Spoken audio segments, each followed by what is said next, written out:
even with the best intention, people can only share what they really know. Everybody can pass on an information, but that's not really the value of advice. The value of advice lies in somebody who actually has done it and understands the nuances of a situation. Meet Diana, a founding strategist, project developer, small business owner, and single mother of two. Her journey spans continents and cultures, from Romania to Spain, Sweden, the UK, and now Denmark, each stop adding a layer to her story. Diana's life changed course in the early 2000s when her family left Romania in search of better opportunities. As a teenager in Spain, she worked as a receptionist while going to school, eventually becoming a flight attendant by the age of 21. But life had more twists in store. After meeting a Danish colleague in the UK, love brought her to Denmark. But when that relationship ended, she found herself alone, unemployed, and raising two children in a foreign land. Depression and isolation followed, but Diana did not stay down for long. Instead, she built her own path,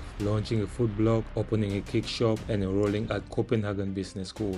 When the traditional system failed to open doors, she created her own. And that's how We Are Entrepreneurs ApS was born. Everybody in my team is an entrepreneur as well. Okay. So we all have experience of what it means to start something. There's so many misconceptions with funding, and there's soft funding and just some of these public funds that we work with. And there's the commercial funding and the hard funding where investors kind of take a part of your business. There are different funds and there are different eligibility criteria, but no public funds and very few of the private funds or commercial funds are going to invest in.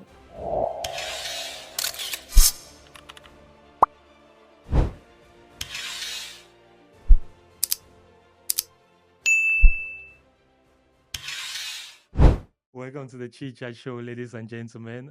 Today we have the pleasure to sit down with a formidable lady. She is Diana Medrea-Mogensen, and you are the founder of We Are Entrepreneurs ApS, right here in Denmark, Copenhagen. And today we're going to be talking about her story, and we'll be giving you guys valuable insights which you can use in your day-to-day life.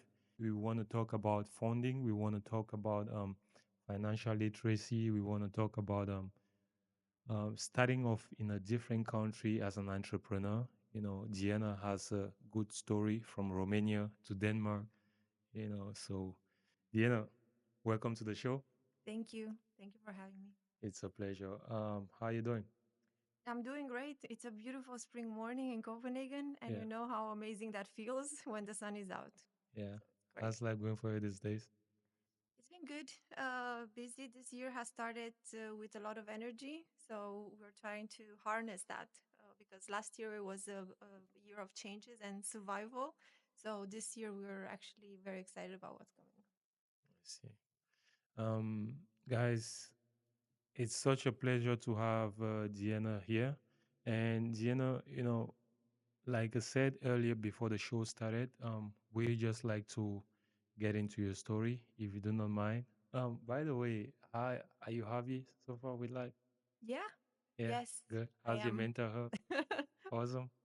Yes, it's been very mild and very pleasant for me. So yeah, Yeah. it's quite No good. anxiety, no stress, no depression, nothing. Oh no, there's a lot of that, all of it. Don't get me wrong. I just think that's part of it. It's part Yeah. of the human experience. Let's see. So Diana, tell us, how was your childhood like? How was life growing up? I think it was pretty normal where I grew up. Given the circumstances, we were very much middle class. My parents are together. My grandparents are together. Very.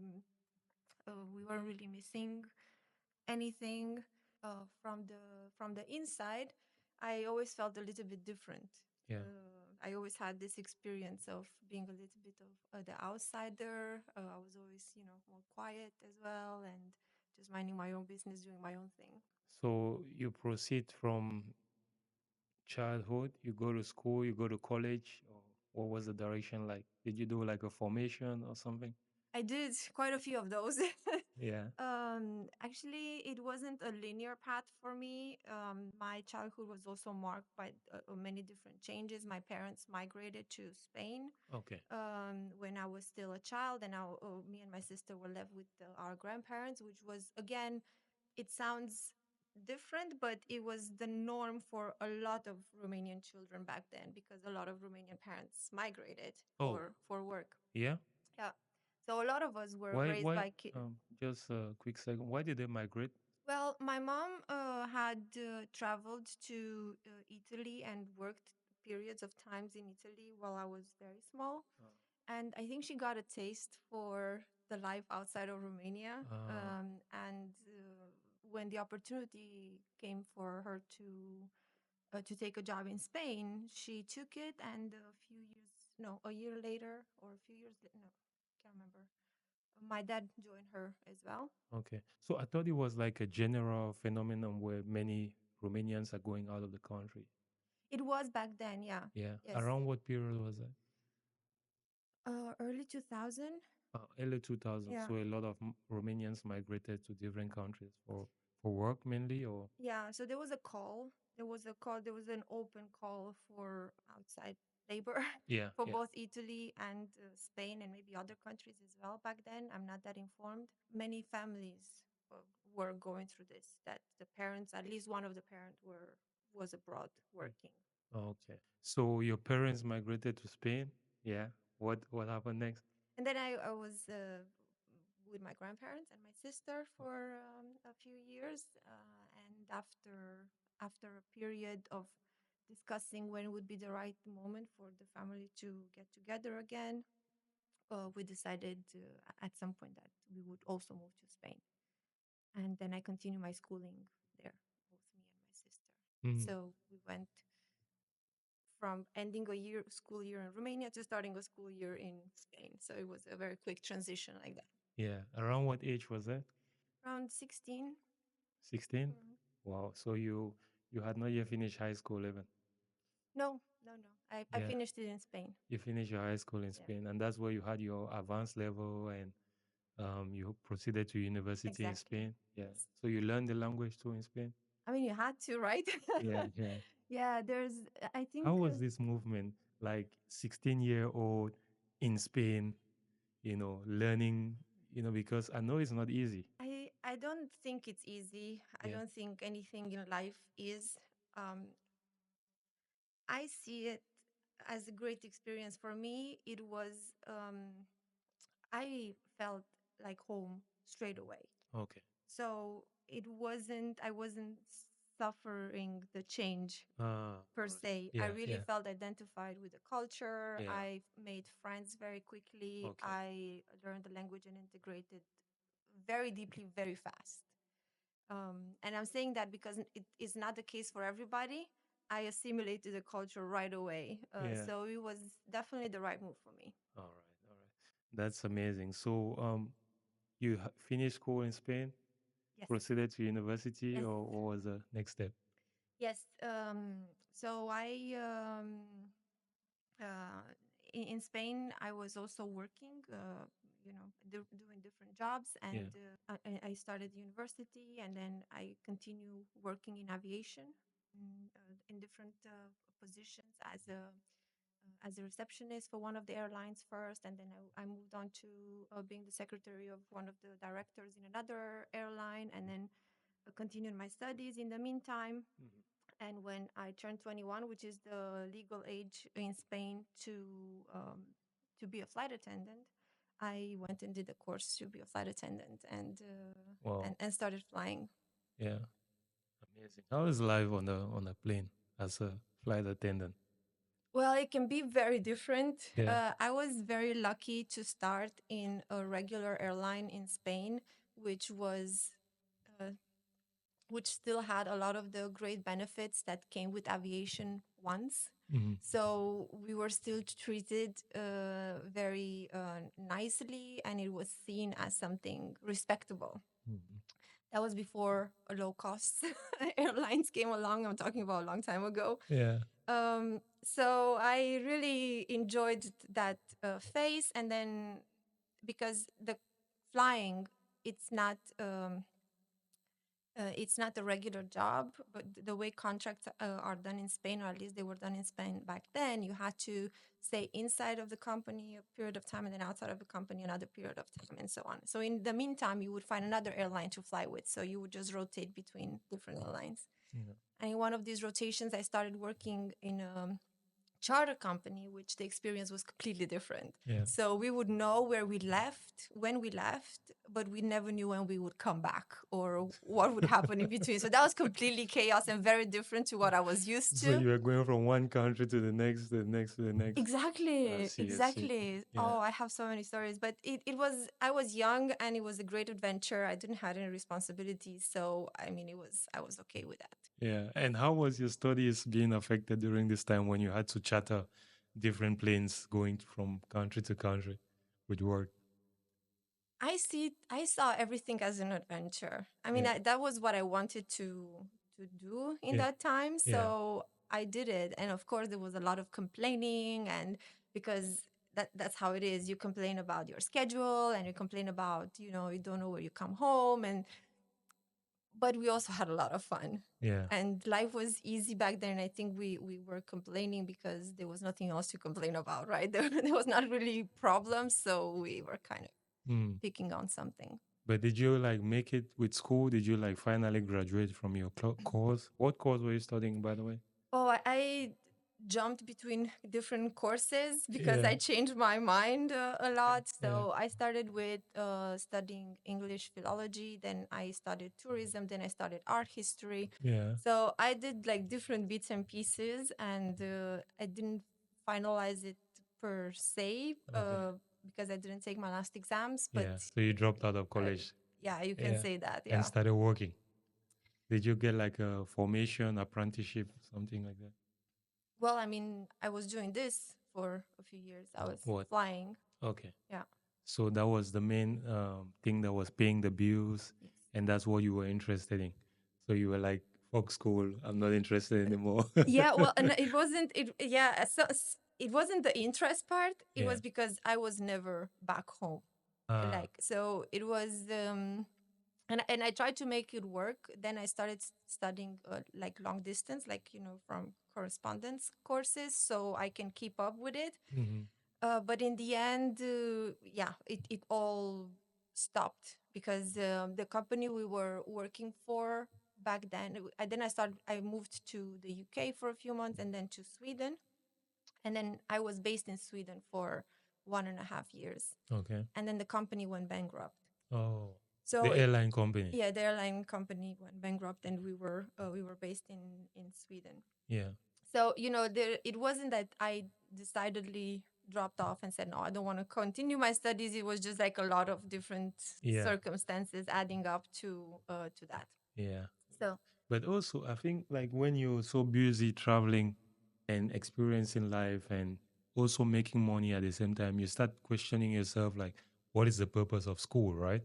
I think those kind of thoughts also accumulate into the decisive factor, right? yeah, but that's why I ended up studying art history, because I was like, okay, but at least this is interesting for me, So Yeah. then you choose something that you find interesting and you care about, right? Yeah. Not really for a work, Yeah. just because you like it. Okay. Did your parents like influence your decision to go to school or? Well, they did, but maybe not in the most positive way, really. Okay. They were just like strict, like all of our kids have to go to school, to university. Yeah, they were like that. Yeah. But I wanted to. I was always a really good student. Mhm. So I always had really high grades, and I entered the university in Spain with a grant that would pay for my classes because I had high grades.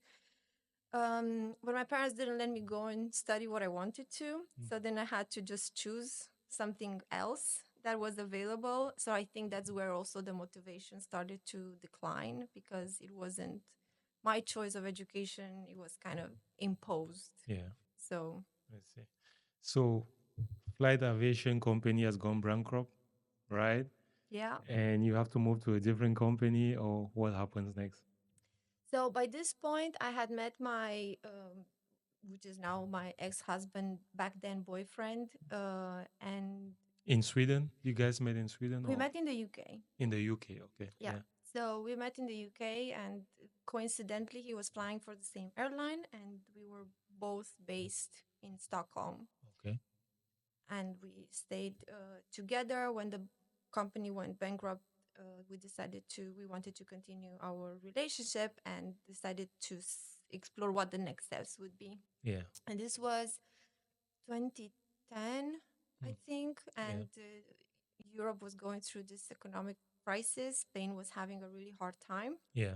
He wasn't speaking Spanish at that time, so it wasn't really an option to go to Spain and look for work. Mm-hmm. And he's Danish, and he found a job quite quickly flying out of Denmark. So I followed him here because the idea we were sharing at that point was that living in Sweden for 1.5 years, it was probably not going to be a big change to move to Denmark and get a job. That was the biggest disappointment because it was a huge change from Stockholm to Denmark. And also, there were no jobs in Denmark either, and definitely not for internationals who didn't speak the language. Yeah. But then why didn't you join the aviation company here in Denmark too?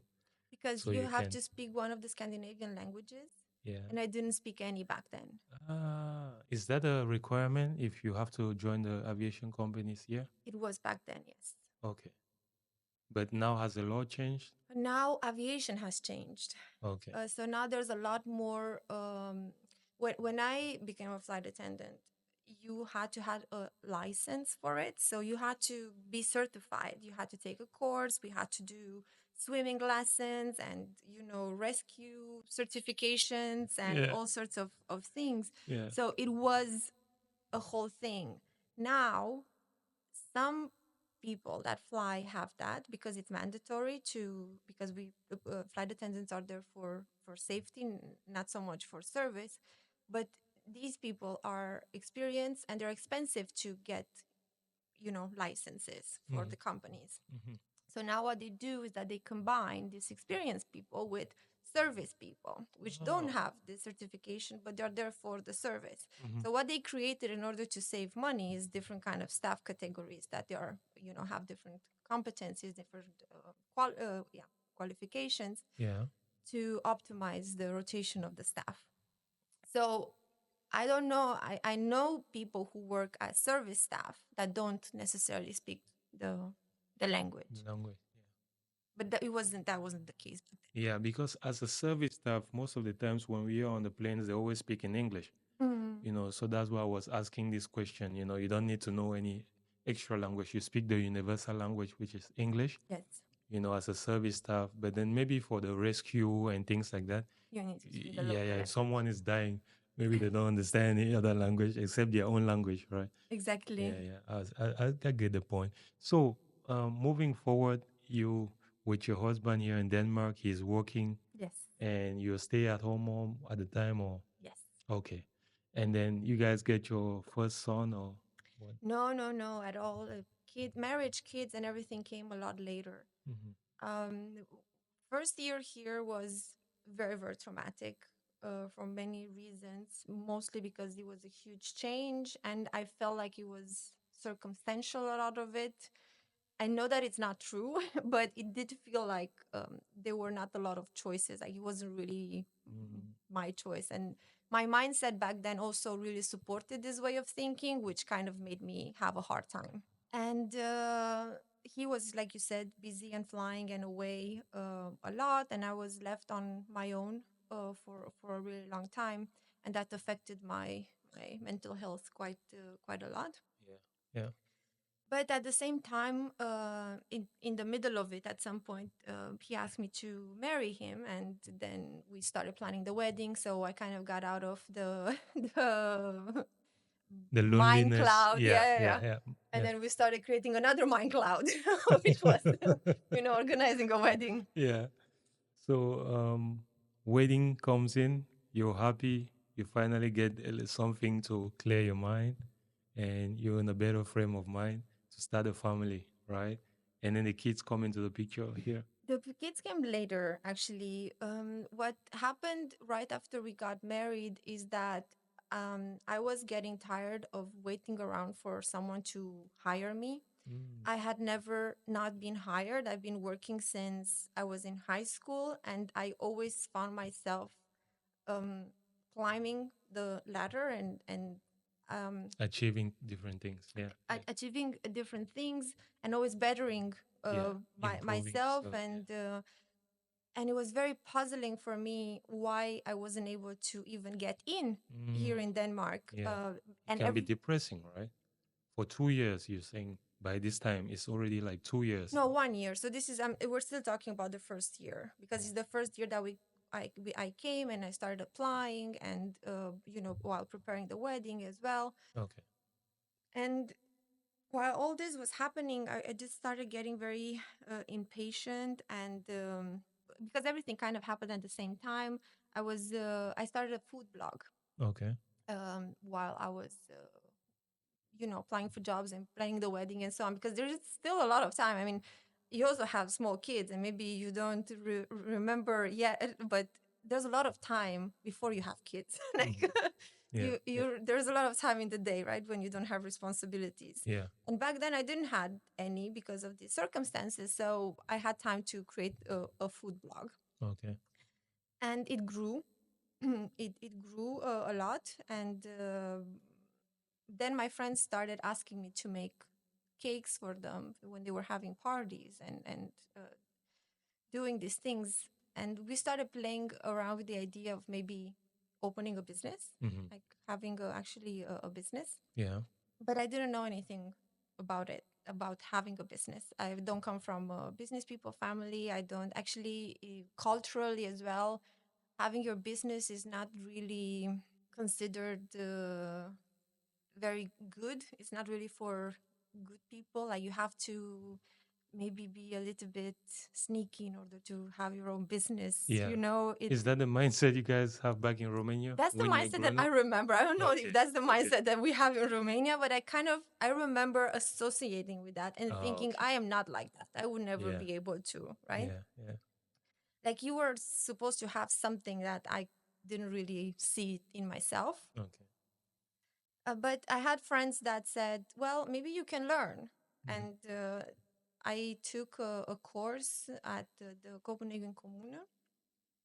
It was a program, actually. It was called Startup Copenhagen, where they would teach us how to make a business plan. And then at the end of it, we would submit it for a competition, this business plan. So all this was happening while I was having the blog and, I was taking this course and we did the plan. I submitted. I won the third prize with the business. And this is at the end of year 2 because you were asking me about the timeline. Yeah.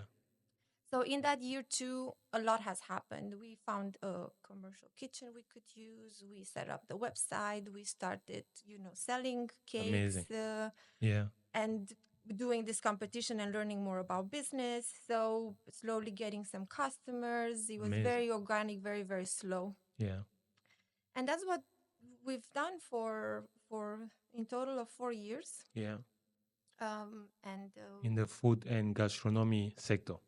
Yes. Okay. Yeah, it was a cake shop. It was an on order cake shop. So we would only cater to parties. At the beginning to any parties, and at the end it was only big parties because we were not having that much capacity, and the big parties were more lucrative. So that's a little progression, coming to Denmark, not knowing what to do, being lonely at home, thinking like, what am I doing with my life? And then in the next year or maybe a few months later, you start doing your food blog, you're doing something positive, right? So your food blog is growing, you're making some money, and now you can start like having like a regular structure in your life, right? What follows after that? Yeah, so it was the whole development of the company was very slow and very organic because we didn't know what we were doing. And I say we because my husband was helping me with a lot of things back then, and I was having an employee as well. So we would just figure it out as we went along. Every time we saw a problem or an issue, we would fix it. Every time we would get an order that we haven't gotten before, we would do it. I would try to go to any course or program that would allow me some sort of support. So I want different small grants that will allow me to use it in consultancy. So I got experts in to teach us about marketing, about sales, about all these things that I had no idea about. Yeah. And in the end, I decided to go and study. Okay. To study business, because even though I was having my own business, I didn't feel like I was a business person. I felt like I needed the Help. education. Yeah. Yeah. And I did Where did you study the business? at Copenhagen Business Academy. Okay. Yeah. How long was that? I did it I did it in chunks. Okay. So first I got my AP degree while I was pregnant with. I started when I was pregnant with my first son. At the same time that I sold the business. Okay. So at some point we decided that. Well, we haven't decided, but I have actually overworked myself. I was physically declining. Yeah. So too much. There was too many parties coming every week that you were like, Yeah. oh my God, I have to take a break. Yeah. So when we sold the company, we were being booked 2-3 months in advance to capacity. Wow. So we had to make a decision of, are we growing or what are we doing? Because I couldn't deal with all of it anymore. Yeah. But we didn't know how to grow it. We had no idea what to do next. Yeah. And we would talk to all these people, and everybody had an opinion and everybody had an advice, and none of it makes sense to us. And we said, okay, maybe it's better now that the baby was coming, and that I take it easier and I go and I study, and then, we see what happens later. Yeah. Understand how to run a business properly. Exactly. Let's learn from the beginning. Okay. I see. I understand you. So you have your degree and you're having your son while this is going on. What was the next thing? After having my son, I thought that it would be easier to get a job. Okay. So I thought it would be easy now that I have a degree. It wasn't a full degree; it was like a half degree. But I said, okay, it's from here. I was like already speaking a little bit of the language, and I thought maybe it would be easier, but it wasn't. Or maybe it was. I was just very impatient. I didn't have a lot of patience to wait around. And then I decided to continue study and finish the degree while I had my second child. And now I'm trying to think what happened there in the middle, because there are some years. I'm not really sure. But I think I've always done some sort of translation, and I was taking work on Upwork. So freelancing and contracting, stuff like that. Yeah, that's why everything is a little bit blurry, because I never really stopped of not doing anything. It was always a bit little of a bit transition. of something. Yeah. Keeping yourself busy, not having any lonely thoughts at home. Exactly. Don't stay still. Yeah, I understand. So you've been doing a little bit of this, a little bit of that. Where did you get this natural next step to say okay, I have now my degree, I want to start a proper business and I want to move on? How was that? I know that would be really cool if I had an answer to that, but I never set up to have the business that I have now. Okay. And I really speak a lot about this because that's such a misconception. I know that works for some people. Like, some people have a very clear idea and they go out and they execute it. But that was never the way things worked for me. I never set up to have a cake shop and I never set up to have this company. I don't know if it's naivety or if it's just pure luck or a combination of everything. But that's my rhythm, and I learned to embrace it. And I don't do things randomly. I do them very deliberately, but I don't get fixated on the end goal. I get fixated on turning the ship in the right direction, and the then process. we will go. The process. Okay. So after I graduated and then I got my bachelor's in international sales and marketing, I went and got my certification for project management, and I did a few other certifications that I thought would make me a more attractive candidate for the job market. Yeah. At this point, I had lived in Denmark for 10 years. Whoa. I speak the language. Yeah. I have a full degree, a lot of Yeah. certifications, and You're fully everything. integrated. I had my kids, Yeah. so I was like, there was nothing. In my head, it was You're, the full package, right? yeah. You're fully integrated into Denmark system now. Exactly. Yeah. And I started applying, and again, 1.5, 2 months in, I was getting impatient. I was like, this is not happening. Yeah. This is not going anywhere. Okay. I need to do something. Yeah. I need to take this into my own hands. Yeah. And then it started a process of going a lot back and forth on what I want to do. And I kept coming back to helping people.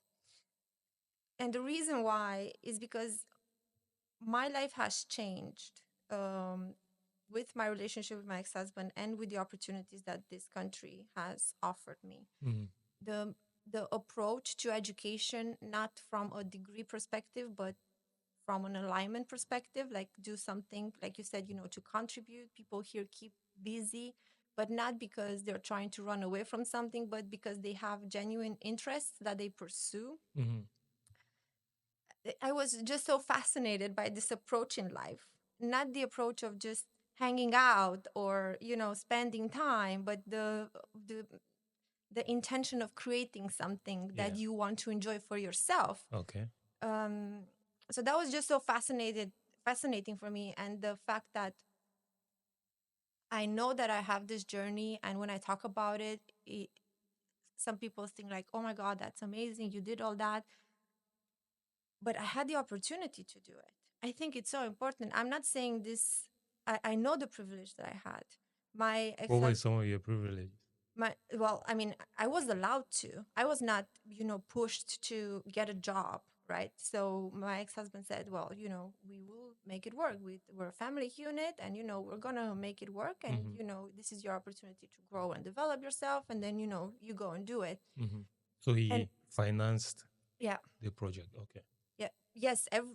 Everything. Of course, I was also contributing, but not in the same way, right? Yeah. And I know that there's a lot of cases where the expectation is that it's, equal. Mm. And that wasn't the case.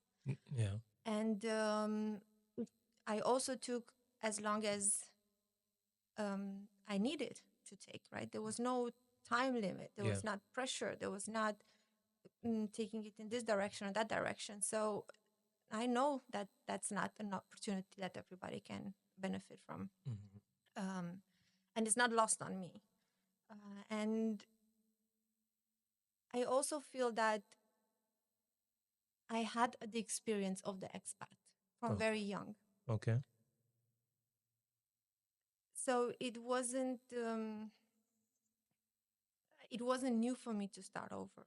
It wasn't new for me to get into a new direction. And work for my way out of it.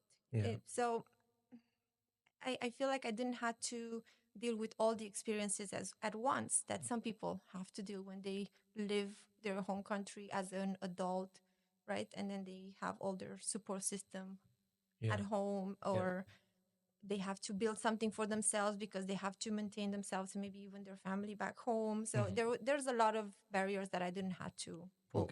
Okay. So you've decided to do something else with your life? Yes. What did you finally decide you want to do? I wanted to help people follow their interest and their passion and monetize it in a way. Yeah. So I decided to be a consultant for entrepreneurship, but not entrepreneurship in that way, for own job creation. That's why we call it We Are Entrepreneurs, Integrations for Entrepreneurship. Yeah. Because we wanted people to start creating their job as a stepping stone to the job market. Because once you start creating your own job or working towards your project, you will start networking, you will start creating value for others, you will start maybe even learning the culture and probably the language as well.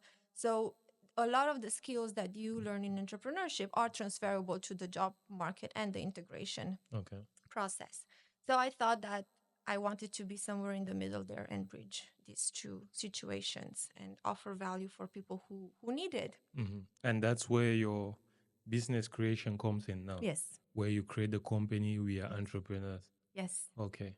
So walk us through the beginning phases. What is We Are Entrepreneurs? What is it all about for those who do not know? Right now, We Are Entrepreneurs is a place where we offer resources in the shape of courses or events or reading material that you can take with you and develop yourself and get the answers to how can you start a business in Denmark, or how can you grow a business, or what steps can you take to make money with those skills that you know, monetizing on your skills. That's why we are right now. Yeah. And let's see, what makes you stand out that someone might not be like, oh, I want to start a business. Why don't I just go to the government and ask for advice and things like that, and they'll help me out? Why do I have to come to We Are Entrepreneurs to get this I knowledge? think you should do both. Yeah. So I don't think we are exclusive in that way. I think we're complementary. Okay. So the government has a lot of resources, free resources, the same as we. We also have free resources because we want to offer them for free. And the government has one perspective and one angle, and for your business or for somebody else's business, it might be the best fit. And then you can come to us and talk to us as well, or come to our events or take our courses, and then it could offer different kind of value. What we do and what I think that we do different is that we are very straight to the point. We are very real. Everybody in my team is an entrepreneur as well. Okay. So we all have the experience of what it means to start something. So we're not necessarily experts in our fields and give advice from a cognitive perspective, but we actually have done it, and we have a lot of insights, and we're extremely transparent in our events and everything that we do. We can tell you how we've done it or how we've seen it, right? And because we've also been walking the walk, we also present it as our walk. So what I've noticed, because I also go to the government and I also go to other kind of advisors for support and guidance. And what I encounter oftentimes is that even with the best intention, people can only share what they know, what they really know. Everybody can pass on an information, but that's not really the value of advice. The value of advice lies in somebody who actually has done it and understands the nuances of a situation. So oftentimes, if I go and I get advice from maybe a middle-aged Danish man who's very, very knowledgeable in his field, maybe he doesn't have the perspective of, like for balance that I need to integrate in my strategy, because I also have to have other responsibilities at home. Or the fact that what he thinks a salary should look like is not something that I can consider at this point. So there's a divide in life experiences and perspectives. And we have that. So, and I think this is why what people actually do find value in what we do, because we do speak their language. We do speak at their perspective. And they do feel understood when they speak to us. All right. We've understood what your company is about, and we've understood what you actually doing at We Are Entrepreneurs. Now, the thing we want to understand is, how did you get this first entrepreneur to come to work for you in your company? How did you find the first people, like, to actually convince them, like, hey, this is what I'm starting? Do you guys want to join me on this journey and things like that? How was it? How was this experience? Yeah, that's actually, it's very funny because every hire that I ever did has a story. Yeah. And I'm actually writing an article about this, how your purpose and your energy matters more than your pitch, Okay. right? Because there is no selling point in a startup, or like in a company like mine who is uh, publicly funded mostly. We have, of course, some private contracts, but they're small in comparison to the funding that we get, because we want the offer to be for free. So if we don't want people to pay to get our courses, then we have to find somebody else who would pay us to develop these courses for them, right? Yeah. Because money is tight and we're always bootstrapping, and I always try to do everything I can to stretch every penny that comes to us. I can't make employment in my company attractive by salaries, because it's not. Yeah. I can't really offer cool offices and, amazing vacation time or other kind of benefits. Yeah. The only way to move on is for people to care about what we do. I share the story the way it is and what we're trying to do, and people do resonate with it. Yeah. And that's how we did our hires, is people who do see that we are fighting the good fight, so to say. We are trying to help people get access to resources and education, and support themselves, right? So many want to be part of that.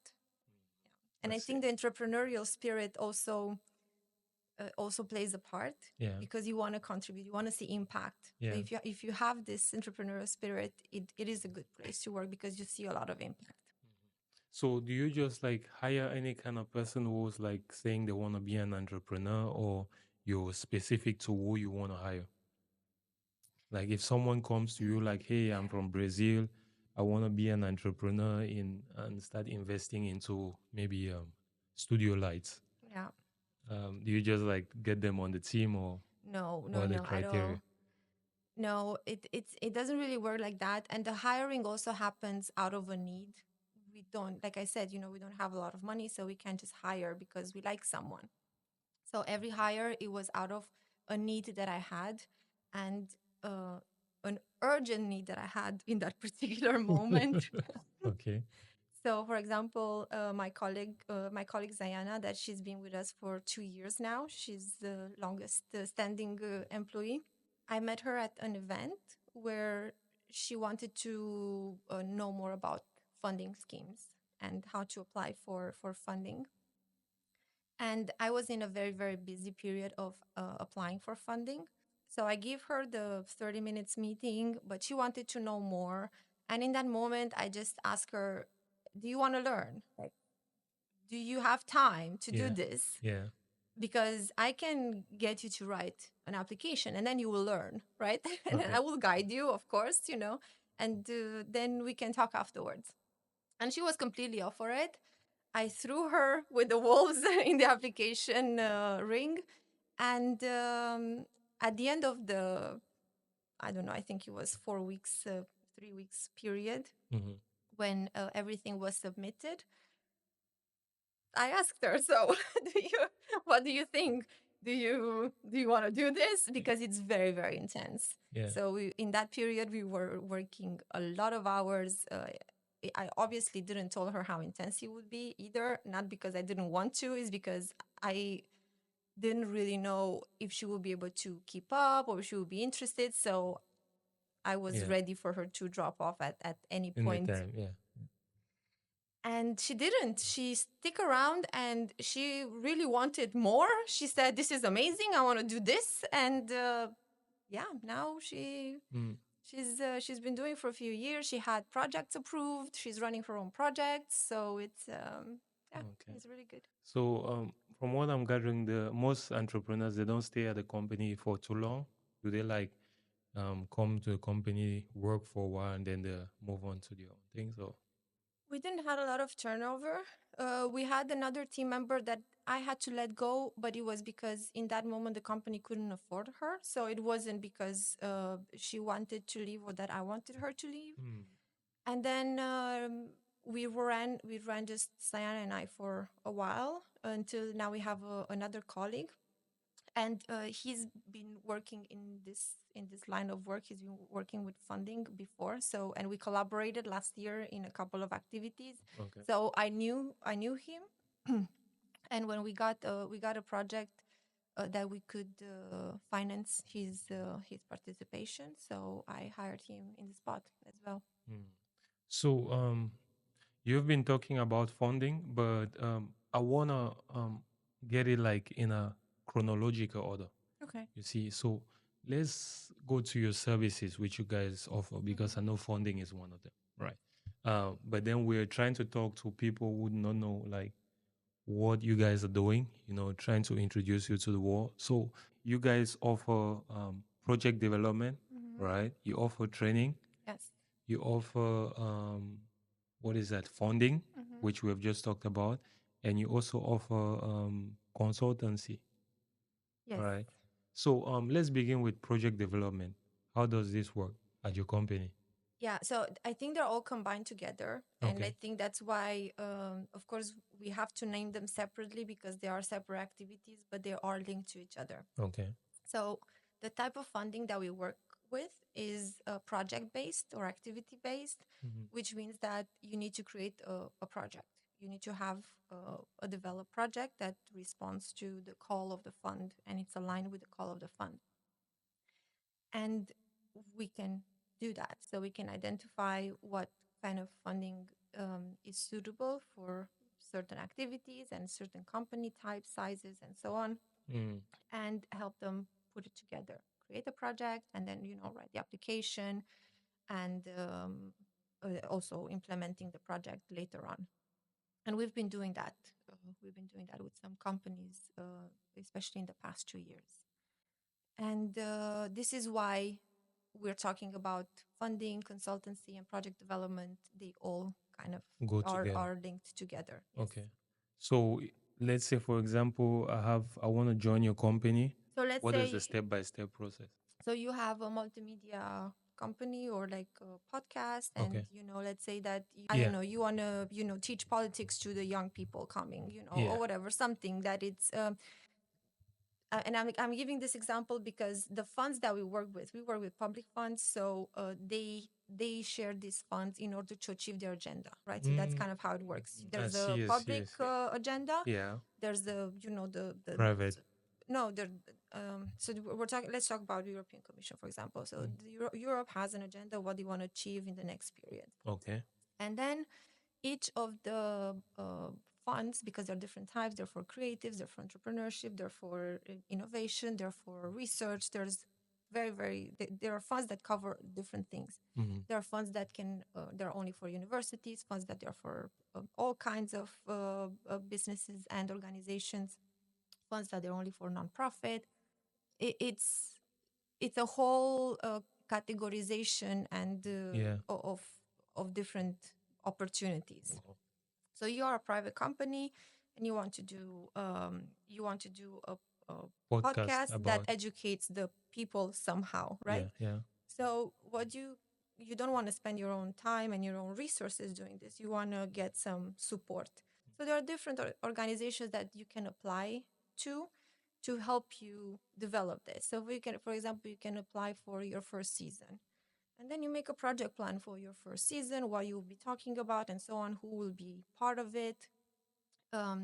It's not a direct investment in your company. So it has to be, for example, for this particular funding that I'm talking about, it has to be a collaboration project. So you probably have to find collaborators from other countries to support you. You can be the podcaster, but maybe you can get the distributor, or maybe you can get the university to bring you the valuable content for your episodes. So one of the requirements that you have to work internationally. Yeah. Another requirement is that you cannot sell it. It has to be open access to everybody. Okay. At least for a period of time during the project implementation. Yeah. So while you develop it, it cannot be sold. It has to be free. Yeah. But then this is a product that you have developed later on and you can monetize on it. Okay. Later. So you cannot upload it to social media platforms. You can. Yeah. Yeah. But if Yeah. you're uploading it to social media platforms like YouTube, you get monetized on your channel. If people like it and you're getting like more traction, Yeah. and it's growing, you can monetize it. Yeah, but that's But you're not supposed to monetize it, right? no, that's fine. But the people who are you can get money. What um what cannot happen is that the people who is for, so your target group cannot pay you money to receive it. Okay. So of course you should find ways of monetizing on it, because the European Commission wants you, so they are helping you so you can grow your business. Yeah. So they want you to find opportunities, but you cannot charge them directly. All So right. like the example you put with putting on YouTube, that it's perfectly legit because it's not the people paying for it. Yeah. Oh, okay. I understand the process now. All right. So with the funding, right? Talking about the applications, how was the steps like writing an application to, because I know most people won't, like me myself, when I just listen to write an application, I begin to like, oh my God, this is not for me. I don't want to sit down for hours trying to write sentences and convince someone about why I should be asking them for something. You Yeah, know. I understand. So so break down like some easy steps for beginners, how they can get into this process to like it. Oh, Uh, I will never try to do that. So I mean, I really am a true believer, or I am becoming. I must say, I'm becoming a true believer that you should take the path of less resistance yeah. in life, Yeah. because that's the one who's going to take you furthest and in the best mood, right? Mm. So I don't think you should suffer through writing an application where you can have people who have done this, All right. write it for you, Yeah. unless you really want to learn and this is something that you want to invest in for your own company and so on. All right. But generally, I think you should find those activities that you enjoy spending your time on. Mm. So if you have any problem with your funding, you want to start a business and you need, to get some funds, some capital, to do this business, right? This is the person right here. We are entrepreneurs. We'll leave a link in the description below so you guys can contact them, and get your application. They're gonna guide you on the process, all right? But I just want to say that there's so many misconceptions with funding, and there's soft funding, and which is some of these public funds that we work with, and there's the commercial funding and the hard funding where investors kind of take a part of your business. Mm, There's and like I think I mentioned it before, there are different funds and there are different eligibility criteria, but no public funds and very few of the private funds or commercial funds are going to invest in businesses that just started or businesses that are owned by one person, mhm. or um, and it depends also on the kind of the business type of company and so on that you have. Yeah. And it's not direct money to your pocket. I just want to say, because this is the first misconception that people approach us with, like, how can I get more money for my business? Yeah. And I'm like, that's not how it works. And you get money to do something in your business. So what the activities that you're trying to get funded, you have to make sure that they're aligned with your business activity, because they do take a lot of time. Applying, implementing the project, and then reporting on the project. All this money will given to you if you do the job that you say you will do in the application. Yeah. So you want a good written application to make sure that you can deliver, Mhm. but you also want to have the resources to invest and making it happen. And then you have to have the resources to report and make sure that everything is, compliant. Okay. So it's not money that just kind of lends to you. There's a lot of work to do. All right. I want to put this disclaimer there. Yeah, it's amazing. It's amazing. But you just mentioned something interesting there, like people like on the commercial funds, like investors being a part of your business. Yes. How does that work? Well, I am not an expert in this, but that pretty much what people search in with this kind of schemes from the entrepreneurial side, they are looking for cash. They need more liquidity in order to survive the next phases. Mm-hmm. And from the investor perspective, they want to give this money to a company that can give their money back Yeah.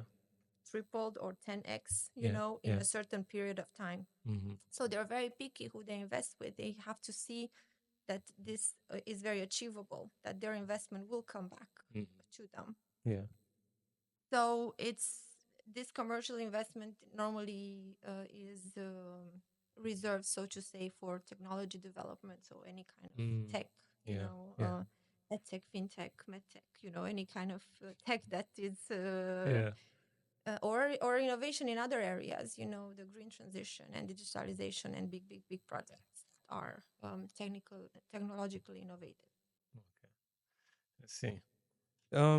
Awesome. So, how is it like balancing this work? Because you're also a mom by this time, 2 kids, right? Yes.